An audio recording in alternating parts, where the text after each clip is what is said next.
Winnie Madikizela Mandela remains one of the most complex figures in modern history. Her life story is a tapestry woven with threads of immense courage and profound controversy. She was a woman who embodied the fierce struggle against apartheid, yet her actions also sparked deep division. Born Nomzamo, Winifred Zanyiwe Madikizela in 1936, she hailed from the Eastern Cape province of South Africa. Like Nelson Mandela, she belonged to the Xhosa ethnic group. Her early life in a rural village gave way to a pivotal move to Johannesburg. There, she pursued studies in social work, a path that exposed her to the brutal realities of apartheid. The systemic oppression and injustice ignited a fire within her.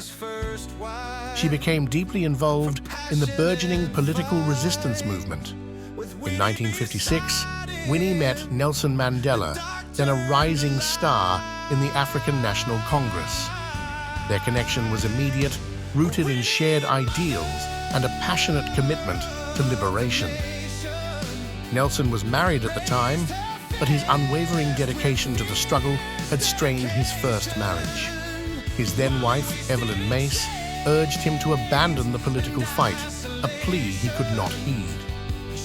In 1958, Nelson and Winnie married, forging a powerful union.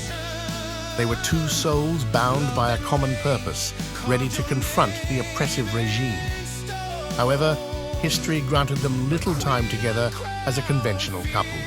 Their shared journey was soon interrupted by the harsh hand of apartheid. The struggle demanded immense personal sacrifice from them both. In 1964, Nelson Mandela was sentenced to life imprisonment for treason. He was sent to Robben Island, where he would endure 27 long years behind bars. Winnie was left to navigate a nation under siege, her husband a political prisoner. She became more than just his wife. She became his voice to the outside world. Winnie transformed into a potent symbol of resistance, a defiant woman who stood firm while her country burned.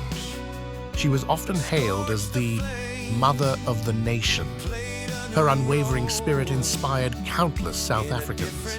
She endured harassment, banning orders, and imprisonment herself, yet she never wavered in her public defiance.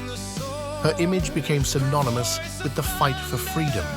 Over time, however, Winnie's activism began to radicalize. The prolonged oppression and the absence of her husband took a toll. She increasingly abandoned Nelson's philosophy of non-violence, advocating instead for more direct, even violent, resistance against the white oppressors.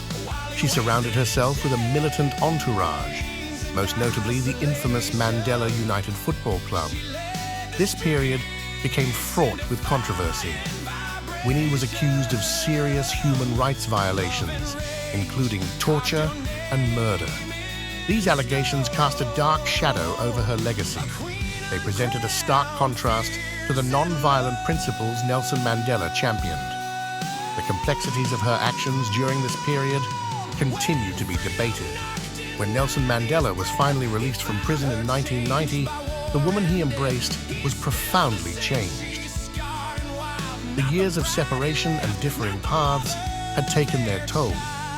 Their bond, once rooted in love and shared struggle, had fractured. He no longer fully recognized the woman who had once stood so fiercely by his side. The chasm between their ideologies and experiences had grown too wide. In 1996, after years of separation, Nelson and Winnie divorced.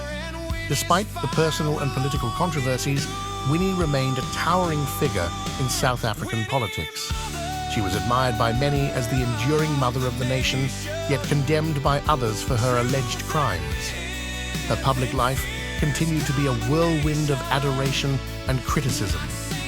Winnie Madikizela Mandela passed away in 2018, leaving behind an undeniably complex legacy. Her story is not one of simple heroism or villainy. It is a narrative of resilience, betrayal, justice, and profound contradiction. She was a mother, a fighter, and a symbol of both rage and enduring hope.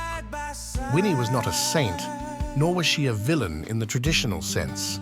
She was a woman forged in the intense fires of oppression, a product of her tumultuous times. Her memory endures not for perfection, but for the raw humanity she displayed. She was a woman who refused to be silenced, a powerful force in the fight for a free South Africa. Her life continues to provoke discussion and reflection on the true cost of freedom.